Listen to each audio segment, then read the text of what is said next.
أعوذ بالله من الشيطان الرجيم بسم الله الرحمن الرحيم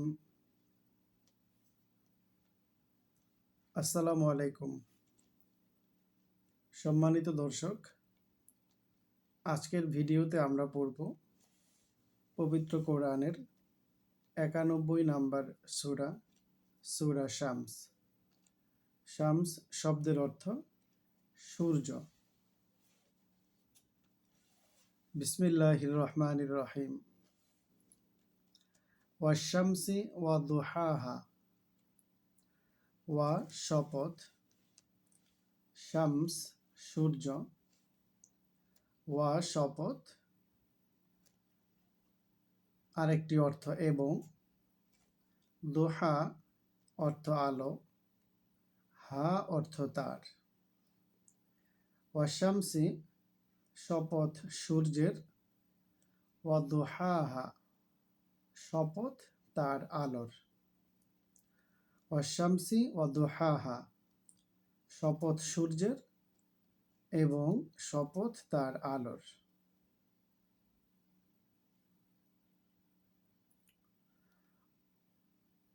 ওয়াল কমারি ইদা তালাহা, ওয়া শপথ, কমারি চাঁদ, ইদা যখন, তালা সে পিছে পিছে আসে, হা তার। ওয়াল কমারি ইদা তালাহা শপথ চন্দ্রের, যখন সে তার পিছে পিছে আসে। ওয়াল কমারি ইদা তালাহা শপথ চন্দ্রের, যখন সে তার পিছে পিছে আসে। ওয়ান নাহারি ইদা জাল্লাহা, ওয়া শপথ, নাহারি অর্থ দিন, ইদা অর্থ যখন, জাল্লা সে আলোকিত করে দেয়, হা তাকে। ওয়ান নাহারি দিনের শপথ, ইদা জাল্লাহা যখন সে তাকে আলোকিত করে দেয়। ওয়ান নাহারি ইদা জাল্লাহা শপথ দিনের, যখন সে তাকে আলোকিত করে দেয়। ওয়াল্লাইলি ইদা ইয়াগশাহা, ওয়া শপথ, লাইলি অর্থ রাত, ওয়াল্লাইলি শপথ রাতের, ওয়াল্লাইলি শপথ রাতের, ইদা যখন, ইয়াগশা সে ঢেকে দেয়, হা তাকে। ওয়াল্লাইলি ইদা ইয়াগশাহা শপথ রাতের, যখন সে তাকে ঢেকে দেয়। ওয়াস সামাই ওমা বানাহা, ওয়া শপথ, সামাই অর্থ আকাশ, ওয়াস সামাই অর্থ আকাশের শপথ, ওয়া এবং মা যিনি, বানা তিনি বানিয়েছেন, হা অর্থ তাকে। ওয়াস সামাই ওমা বানাহা শপথ আকাশের এবং শপথ তার, যিনি একে বানিয়েছেন। ওয়াল আরদি ওমা তহাহা, ওয়া শপথ, আরদি অর্থ জমিন, ওয়াল আরদি অর্থ জমিনের শপথ, ওয়া এবং মা যিনি, তহা তিনি বিছিয়ে দিয়েছেন, হা অর্থ তাকে। ওয়াল আরদি জমিনের শপথ, ওয়ামা তহাহা এবং শপথ তার, যিনি এটাকে বিছিয়ে দিয়েছেন, বিস্তৃত করে দিয়েছেন, ছড়িয়ে দিয়েছেন। ওয়াল আরদি ওমা তহাহা শপথ জমিনের এবং শপথ তার, যিনি একে বিছিয়ে দিয়েছেন। ওয়া নাফসিন ওয়ামা সাওয়াহা, ওয়া শপথ, নাফসিন মানুষ, ব্যক্তি, ওয়া নাফসিন শপথ মানুষের, ওয়া এবং মা যিনি সাওয়া তিনি সামঞ্জস্যপূর্ণ করেছেন, মানে হচ্ছে মানুষকে সৃষ্টির একটি উদ্দেশ্য আছে আল্লাহ তাআলার, সেই উদ্দেশ্যের আলোকে সেই উদ্দেশ্যকে পরিপূর্ণ করতে পারে, তার জন্য প্রয়োজনীয় কাজকর্ম করতে পারে, সেভাবে করে উপযুক্ত করে মানুষকে তৈরি করেছেন, সেই উদ্দেশ্যের সাথে সামঞ্জস্যপূর্ণ করে গড়ে তুলেছেন। হ্যাঁ তাকে। ওয়া নাফসিন ওয়ামা সাওয়াহা, শপথ মানুষের এবং যিনি এই মানুষকে একটা উদ্দেশ্যের সাথে সামঞ্জস্যপূর্ণ করে তৈরি করেছেন, তার শপথ।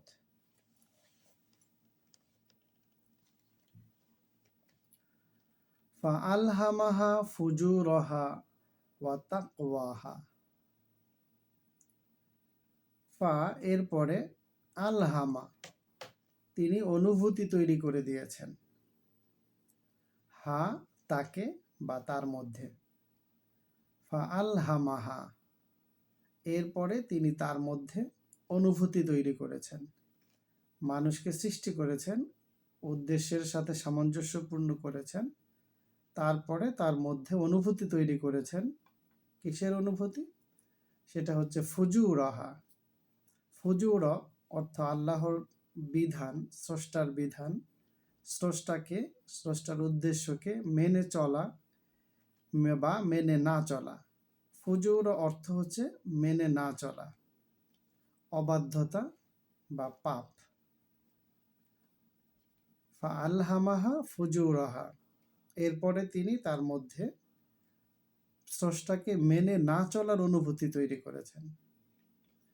ওয়া এবং তাকওয়াহা, তাকওয়া অর্থ মেনে চলা, বাধ্যতা বা পুণ্য, হা মানে তার, ওয়া তাকওয়াহা এবং তার মধ্যে বাধ্যতার অনুভূতি তৈরি করেছেন, মেনে চলার অনুভূতি তৈরি করেছেন, পুণ্যের অনুভূতি তৈরি করেছেন।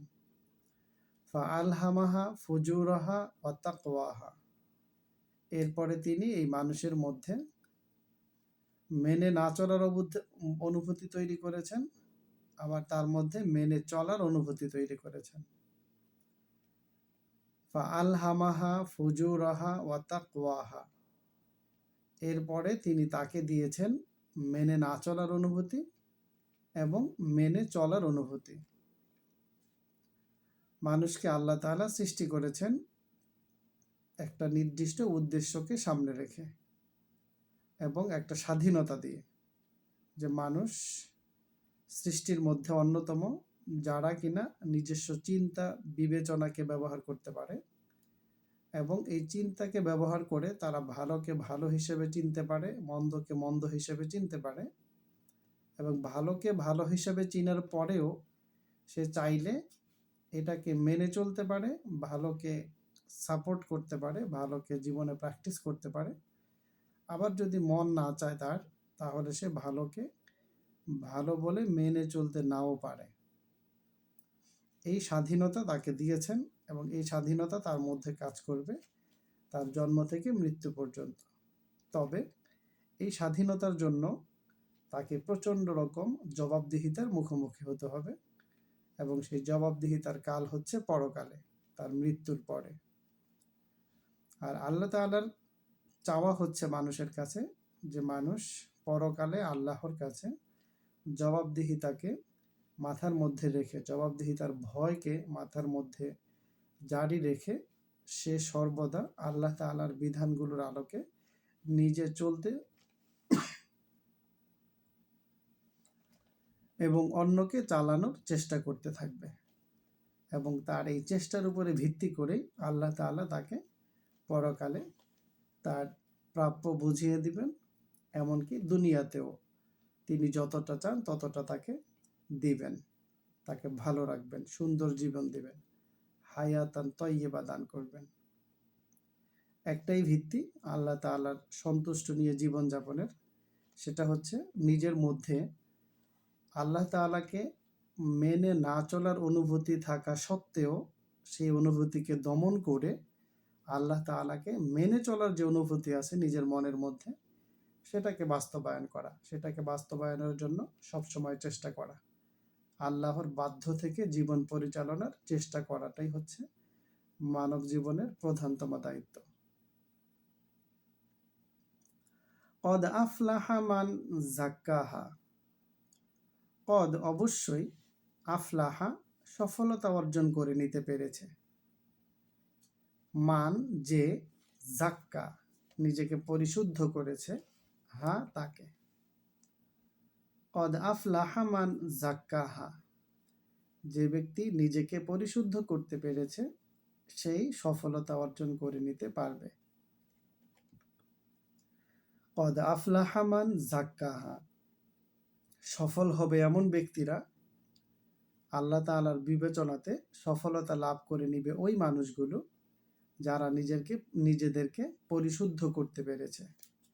পরিশুদ্ধ করতে পেরেছে মানে হচ্ছে তারা নিজেদেরকে অন্যায়ের সাথে, অপরাধের সাথে জড়িত করে নাই, তারা আল্লাহর দেওয়া বিধান লঙ্ঘন করে নাই, আল্লাহর দেওয়া বিধানকে মেনে চলে সুন্দর একটা জীবনযাপন করেছে, যেটা মানুষের জন্য কল্যাণকর, তার নিজের জন্য কল্যাণকর, সমাজের জন্য কল্যাণকর।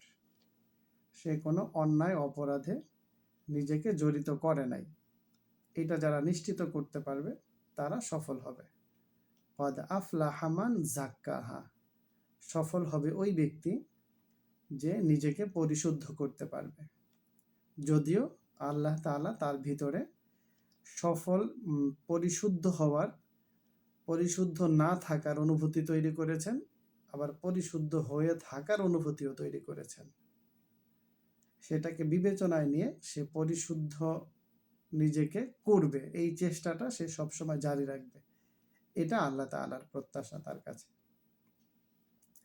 ওয়াকদ খাবা মান দাস্সাহা, ওয়া এবং কদ অবশ্যই, খাবা সে ব্যর্থ হবে, বিপরীতে ব্যর্থ হবে ওই মানুষগুলো। কদ খাবা, ওই মানুষগুলো ব্যর্থ হবে, মান যারা, দাস্সা কলুষিত করে ফেলবে, হা তাকে। ওয়াকদ খাবা মান দাস্সাহা, যেই মানুষ তার নিজেকে কলুষিত করবে সে ব্যর্থ হবে। আল্লাহ তাআলার বিবেচনাতে ব্যর্থ হচ্ছে ওই মানুষগুলো যারা নিজেদেরকে কলুষিত করে।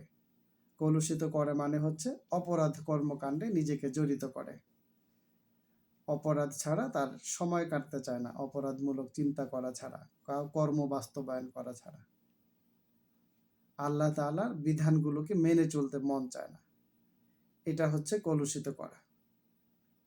তাহলে যে নিজেকে কলুষিত করবে সে ব্যর্থ হবে, এতে কোনো সন্দেহ নেই, আল্লাহ তাআলার বিচারে, আল্লাহ তাআলার বিবেচনায়। তাহলে মানুষের মধ্যে আল্লাহ তাআলা আল্লাহকে মেনে চলার অনুভূতি তৈরি করেছেন, মানে নিজেকে পরিশুদ্ধ রাখার অনুভূতি তৈরি করেছেন, এবং নিজেকে পরিশুদ্ধ রাখতে পারলেই হচ্ছে সে সফলতা লাভ করবে।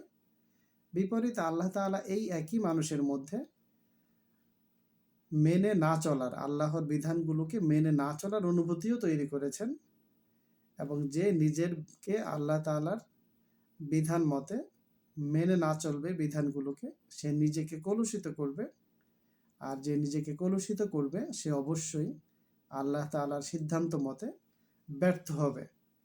কদ খাবা মান দাস্সাহা, যে নিজেকে কলুষিত করবে সে অবশ্যই ব্যর্থ হবে। কাযযাবাত সামুদু বিতাগওয়াহা, এই পর্যায়ে আল্লাহ তাআলা মানুষের মধ্য থেকে একটা জাতির, সামুদ জাতি, এই জাতির উদাহরণ শোনাচ্ছেন। এই জাতি আল্লাহ তাআলার বিধানগুলো মানে নাই, মানতে না যায়া, না মানার কারণে তারা কেমন ধ্বংসাত্মক পরিণতির মুখোমুখি হয়েছিল তা আল্লাহ তাআলা এখানে বর্ণনা করছেন। কাযযাবাত সামুদু বিতাগওয়াহা, কাযযাবাত সে অস্বীকার করেছিল বা মিথ্যা মনে করেছিল আল্লাহ তাআলার কথাগুলোকে, আল্লাহ তাআলার বাণীগুলোকে। সামুদ, সামুদ জাতি, সামুদ একটা জাতির নাম। এই জাতি পৃথিবীতে বিরাজ করেছিল পৃথিবীর সৃষ্টির একেবারে শুরুর দিকে। নূহ আলাইহিস সালাম, তার জাতির পরে আরেকটা জাতির উত্থান হয়, আদ জাতি। এই আদ জাতির যিনি নবী ছিলেন তিনি হচ্ছেন হুদ। এই আদ জাতির পরে পৃথিবীতে যারা বিস্তার লাভ করে তারা হচ্ছে সামুদ জাতি। আর এই সামুদ জাতির কাছে নবী হিসাবে এসেছিলেন সালেহ আলাইহিস সালাম। তাহলে এই সামুদ জাতিও অস্বীকার করেছিল। কাযযাবাত সামুদ, সামুদ জাতি অস্বীকার করেছিল। কারণ কেন তারা অস্বীকার করেছিল? তার কারণ হচ্ছে তগওয়া। তগওয়া হচ্ছে আল্লাহ তাআলার প্রতি অবাধ্যতার মনোভাব, এবং আল্লাহ তাআলার প্রতি অবাধ্যতার এই মনোভাবকে একটা শক্তিতে রূপান্তর করা, একটা শক্তি হিসাবে চিন্তা করা। মানে আল্লাহর বিধানকে মেনে না চলাটাই তারা নিজেদের জন্য একটা শক্তি হিসাবে বিবেচনা করত। দ্যাট মিনস তারা আল্লাহর বিরুদ্ধে দাঁড়িয়ে গিয়েছিল। আল্লাহর নবী যেটা বলতেন, আল্লাহ তাআলা যেটা বলতেন, তারা সেটার অপোজিটটা করতে ভালো লাগতো, আল্লাহ তাআলাকে শত্রু হিসাবে বিবেচনা করে। কাযযাবাত সামুদু বিতগওয়াহা, সামুদ জাতি অস্বীকার করেছিল তাদের অবাধ্যতার মনোভাবের কারণে।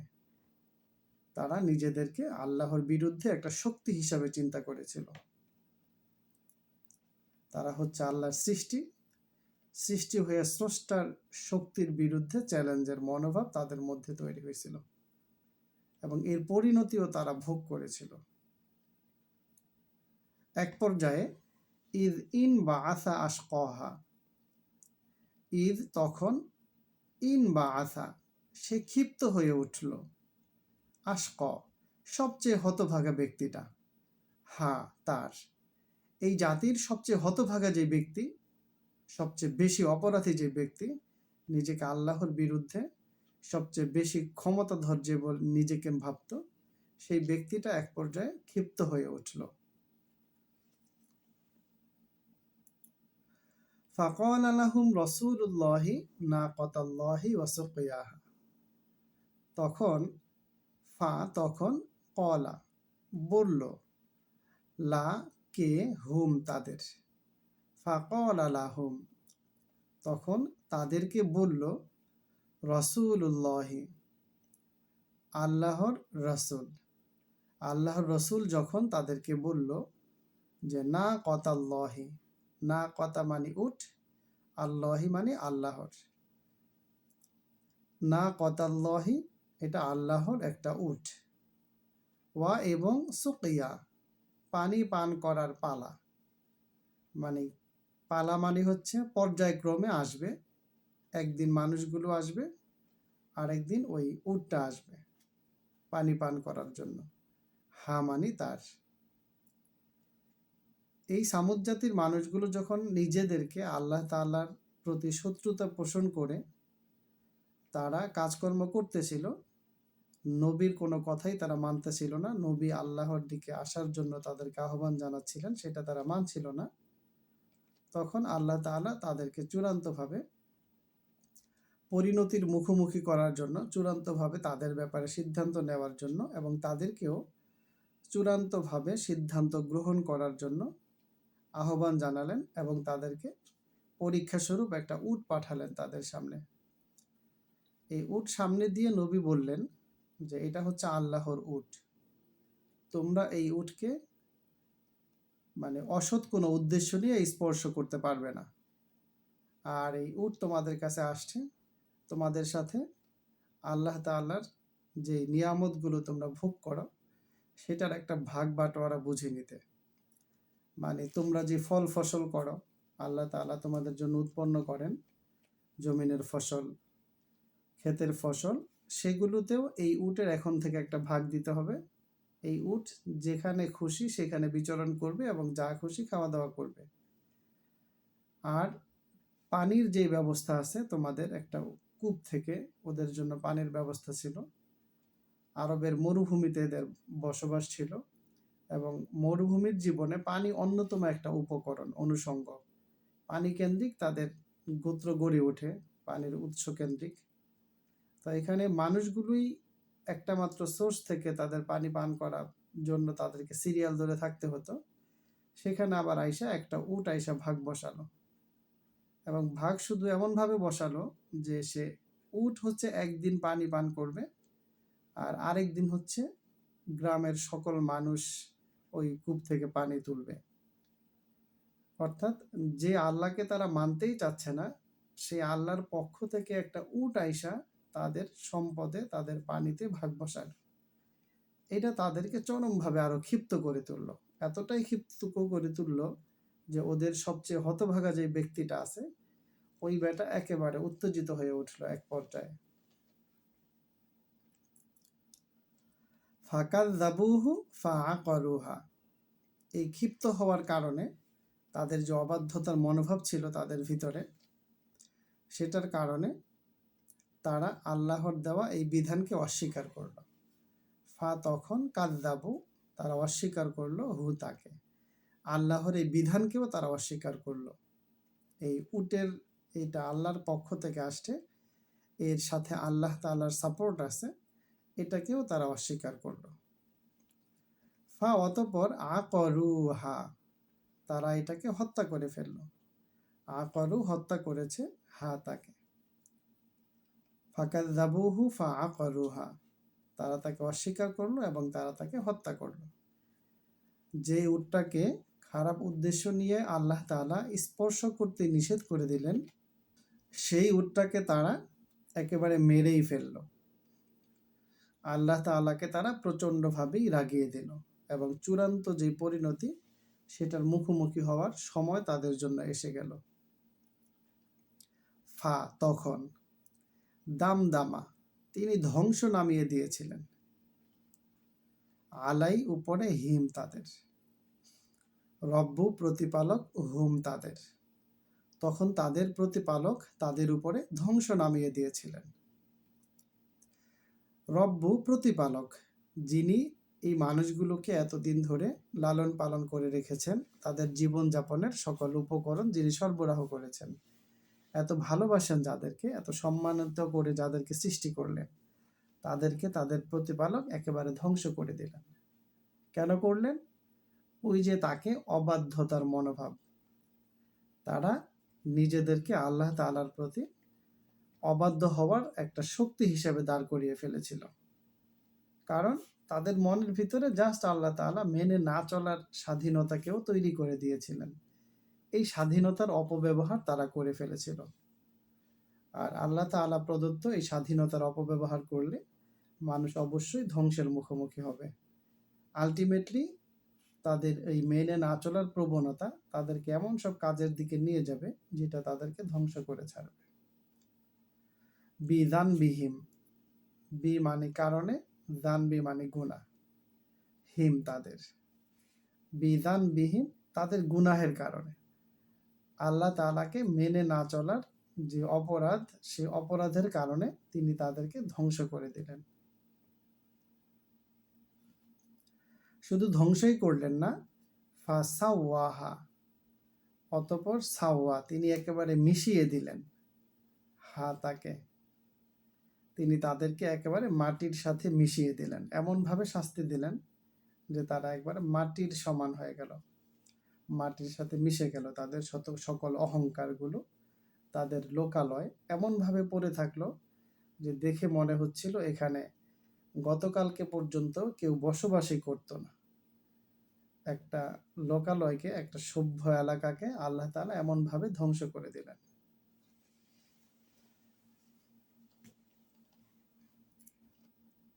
ওয়ালা ইয়াখাফু উকবাহা,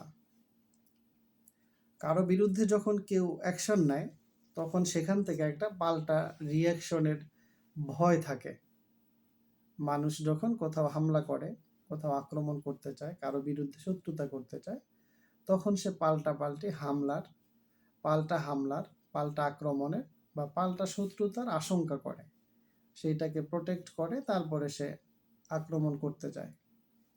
এটা একটা স্বাভাবিক প্রবণতা।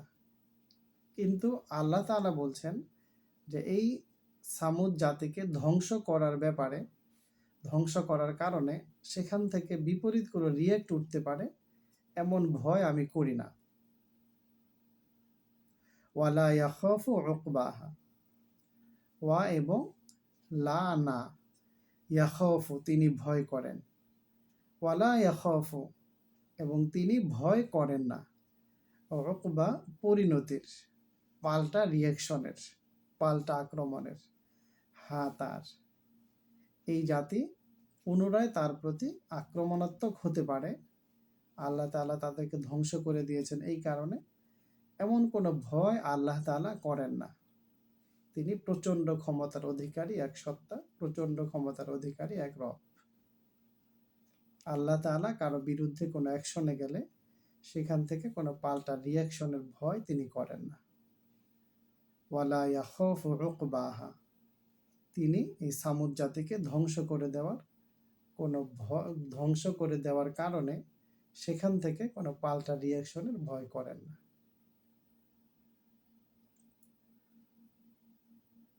অনেক ধন্যবাদ জানাচ্ছি, কৃতজ্ঞতা জানাচ্ছি আপনাদেরকে, যারা সময় ব্যয় করে, নিজের মূল্যবান সময় ব্যয় করে এই ভিডিওতে সূরা শামস অধ্যয়ন করলেন, এর আলোচনাগুলো শুনলেন। আপনাদের যদি এই আলোচনা ভালো লেগে থাকে তাহলে কমেন্টস করে জানাবেন, যেন আমরা আরও অধিক উৎসাহের সাথে আমাদের এই কোরআনকে প্রচার প্রসারের কাজ চালিয়ে যেতে পারি। আপনাদের কমেন্টসগুলো, আপনাদের সুপরামর্শগুলো আমাদেরকে সেই ক্ষেত্রে সাহায্য করবে। আর ভিডিওটিতে লাইক করবেন এবং প্রিয়জনদের, পরিচিতজনদের জ্ঞাতার্থে তাদের সাথে এটা শেয়ার করবেন। ধন্যবাদ সকলকে। আসসালামু আলাইকুম।